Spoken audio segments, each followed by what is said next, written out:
Petrol பங்க்ல இருந்து வரும்போது போகும்போது பழங்களும் வாங்கிட்டு வந்தா சாப்பிடலாம்ல. வெறுங்கைய வீசி வீசிட்டு வந்துருவீங்களே. ஊரை தள்ளி கட்டிக்கிறேன். சிட்டில பழம் வாங்கிட்டு இங்க வர்றதுக்குள்ள பழம் அழுகி போயிடும். பேசுறா பேச்சு. சும்மா இருங்க. சுத்தி வீடெல்லாம் வந்துகிட்டு இருக்கு. வந்துகிட்டு இருக்குதா? என்ன பஸ்லயா டாக்ஸிலயா? அட கட்டிக்கிட்டு இருக்காங்க. யாரா அவன்? ஊடு தெரியாம பூந்துட்டான். யாருங்க இந்த ஆளு? நம்ம வீட்டுல வந்து கதவை தாப்பா போடுறாரு. ஒருவேளை போதையில வீடு மாதிரி வந்துட்டானா? இந்தப்பா இது எங்க வீடு. எதுக்கு எங்க வீட்டுல வந்து தாப்பா போட்ட? யாரும் இங்க சத்தம் போடக்கூடாது. இனிமே யாரும் வெளியில இருந்து உள்ள வரக்கூடாது. உள்ள இருந்து யாருமே வெளியில போக கூடாது. இப்ப தெரிஞ்சு போச்சு.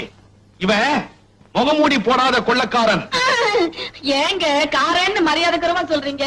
காரர்னு சொல்லுங்க. கொள்ளக்காரர் சார்.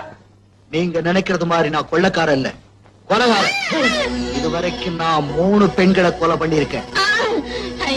ஏங்க நீங்க ஆம்பளைங்களை கொலை பண்ணதே இல்லையா? அதெல்லாம் ஏண்டி அவருக்கு ஞாபகப்படுத்துற? இப்ப என்ன போலீஸ் தேடிட்டு இருக்கு. ஏன் சார் 3 கொலை பண்ணவன போலீஸ் தேடாம மீட்டிங் போட்டு உங்களை நிக்க வச்சு மாலையா போடுவாங்க? ஐயோ குறுக்க ஏங்க பேசுறீங்க? அவருக்கு கோபம் வரப்போகுது. கோபம் வருங்கிற? மன்னிச்சிடுங்க சார், நான் சொன்னதை அழிச்சிடுங்க. நான் போலீஸ் கண்ணுல படாம இருக்க ஊருக்கு ஒதுக்குப்புறமா இருக்கிற இந்த வீட்டுல மறைஞ்சிருக்கதா நான் வந்திருக்கேன். ஐயோ தப்பு பண்ணிட்டீங்களே. இது பாதுகாப்பு இல்லாத வீடுங்க. மைதானத்துல இவ வீடு கட்டி இருக்கிறா. கடகால் தோன்றப்ப இங்க மண்டபம்லாம் இருந்தது. ஆமாங்க. அதெல்லாம் நான் பாத்துக்கிறேன். நான் இங்க தங்கி இருக்கும் போது என்ன காட்டி கொடுக்க நினைச்சீங்க, குருவி சுடுற மாதிரி சுற்றுவேன். முதல்ல அந்த துப்பாக்கி கீழே போடுங்க. இன்னும் கொஞ்ச நேரம் அப்படியே பிடிச்சுக்கிட்டு என் புருஷன் உயிரை விட்டுடுவாரு. எனக்கு மாங்கல்ய பிச்சை கொடுங்க. நான் சொல்றபடி நடந்தா உங்களுக்கு எந்த ஆபத்தும் வராது. என்னங்க எப்படி நடந்துக்கணும்? எப்படி நடந்துக்கணும்? நீங்க முதல்ல ரூமுக்குள்ள போய் படுக்கிறீங்க. அதாவது நான் மட்டும் ரூமுக்குள்ள போகணும், என் சம்சாரத்தை இங்கே விட்டுட்டு போகணும். அதானுங்களே அவர் சொல்றபடி கேட்டுக்கோ.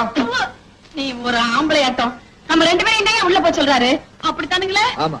பாத்தியா எவ்வளவு நல்லவரா கெடுக்க பாத்தியா? எனக்கு வளவளன்னு பேசினா பிடிக்காது. முதல்ல ரூமுக்குள்ள போய் ஓடி ஓடி வாங்க. எல்லாம் இங்கே வா. அதான் சொல்லிட்டாருல்ல. கதவை மூடக்கூடாது, திறந்தே இருக்கட்டும். எங்க நாங்க புருஷ போச்சாடி திறந்து இருந்தா நல்லா இருக்காதுங்க. ஐயோ சரின்னு சொல்லுங்க. சரிங்க. இல்ல கையே கதவை தன்னால முடி.